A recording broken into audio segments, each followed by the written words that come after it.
حضرت یوسف علیہ السلام اللہ تبارک و تعالیٰ کے برگزیدہ نبی اور اپنے والد حضرت یعقوب علیہ السلام کے نہایت چہیتے اور لاڈلے فرزند تھے۔ اسی وجہ سے کہ آپ کے والد اپنے تمام بیٹوں میں سب سے زیادہ حضرت یوسف علیہ السلام سے پیار کرتے تھے، آپ کے بھائی آپ سے حسد کرتے تھے اور وہ یہ پسند نہیں کرتے تھے کہ والدین کی تمام ہمدردیاں اور لاڈ پیار حضرت یوسف کو میسر آئے اور ہمیں وہ سب اس طریقہ پر نہ ملے۔ اسی وجہ سے ایک دن انہوں نے کسی طریقے سے حضرت یوسف علیہ السلام کو لے جا کر کنویں میں پھینک دیا۔ پھر وہاں سے کوئی قافلہ گزرا اور انہوں نے حضرت یوسف علیہ السلام کو نکالا، غلام سمجھ کر بازار مصر میں فروخت کیا۔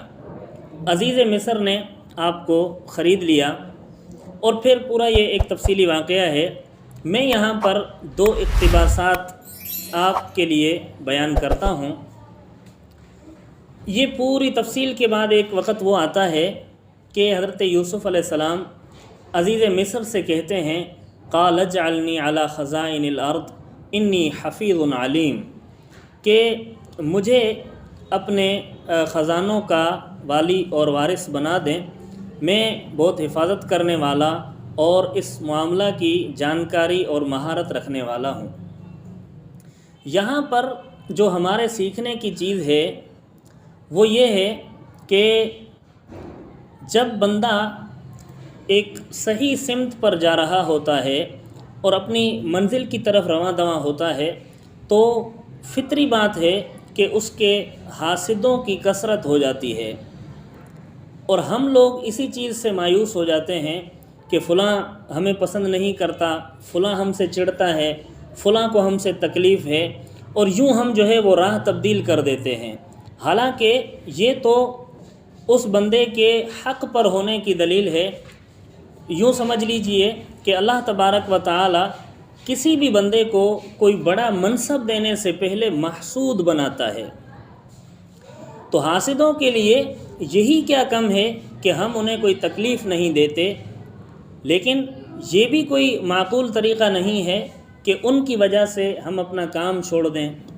جیسے شبلی نے کہا تھا اور بڑا خوب کہا تھا کہ پھینک دینے کی کوئی چیز نہیں فضل و کمال، ورنہ حاسد تیری خاطر سے میں یہ بھی کر لوں۔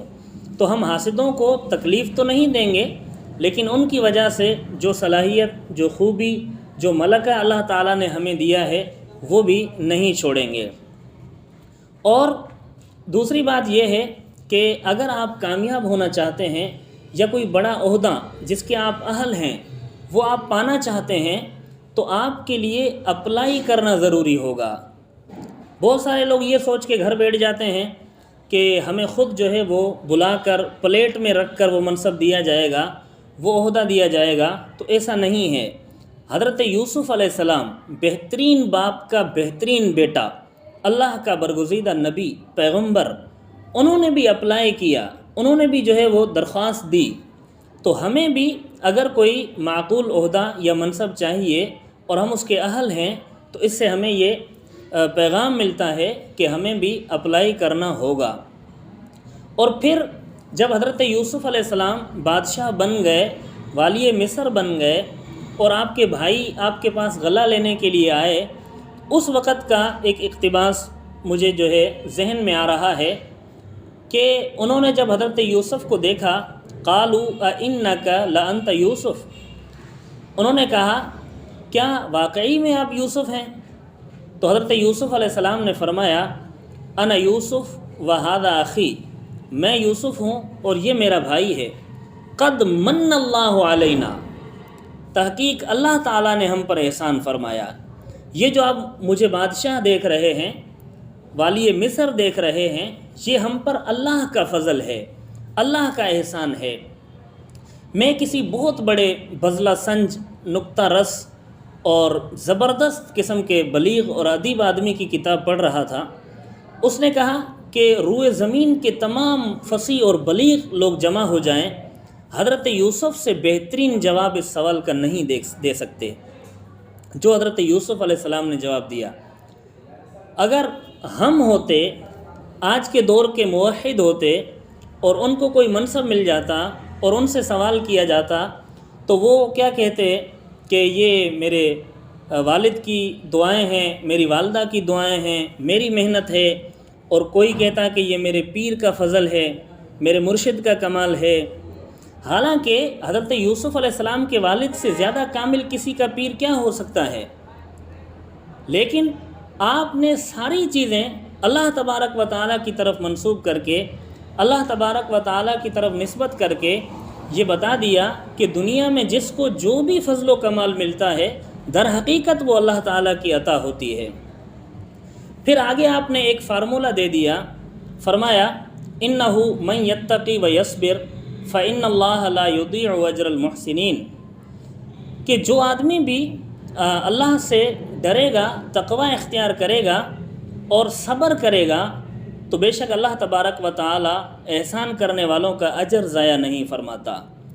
ہم لوگ کامیاب ہونا چاہتے ہیں، بڑی منصب اور بڑے عہدے پر تو جانا چاہتے ہیں، لیکن ہم سے صبر نہیں ہوتا، خوف خدا بھی ہمیں میسر نہیں ہے، تکلیفیں ہم سے برداشت نہیں ہوتی۔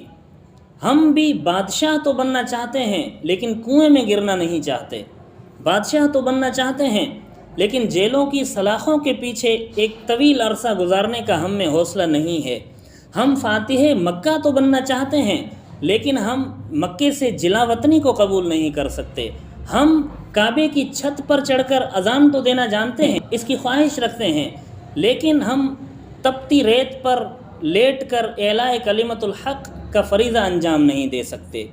اور میں سمجھتا ہوں کہ کامیابی کے لیے بہت ساری مشکلات کو سینے سے لگانا پڑتا ہے۔